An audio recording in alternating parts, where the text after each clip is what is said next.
सिंध के मुख़्तलिफ़ शहरनि में चौमासीअ जी बरसात जो सिलसिलो जारी आहे। बरसात सबबि हेठाहीं वारा इलाइक़ा पाणीअ हेठि अची विया। मवासिलाती निज़ाम दरहम बरहम थी वियो। SS न्यूज़ जे नुमाइंदनि मूजिबि हैदराबाद में मंझंदि खां वठी वक़्फ़े सां बरसात जारी आहे। शहर जे मुख़्तलिफ़ इलाइक़नि में बरसात पवण शर्त बिजली बंदि थी वई। न्यू सईदाबाद में बरसात के करे मेन रोड ते पानी तलाउ जो ॾेख ॾियण लॻो। पडीदन ऐं भरपासे जे इलाइक़नि में तेज़ तूफ़ान सां गॾु बारिश जारी आहे। बरसात सबबि रस्तनि ऐं घिटुनि में पाणी बहिजी वियो।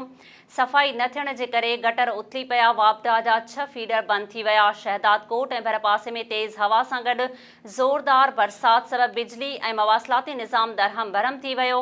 हेठाहीं वारा इलाइक़ा पाणीअ हेठि अची विया आहिनि। मक़सूद ओरेंद ऐं भरपासे वारनि इलाइक़नि में मुसलसिल 1 कलाक खां तेज़ हवा सां गॾु बरसात जो सिलसिलो जारी आहे। जॾहिं त सरहाड़ी शहर ऐं आसपास तेज़ बरसात पवण सां बिजलीअ जी फ़राहमी बि मुअत्तिल थी वई। मनहड़ो शहर सोनहरी फार्म कमरुद्दीन चांडियो ऐं आसपास जे इलाइक़नि में तेज़ हवा ऐं गजगोड़ सां गॾु बरसात जो वसकारो जारी आहे।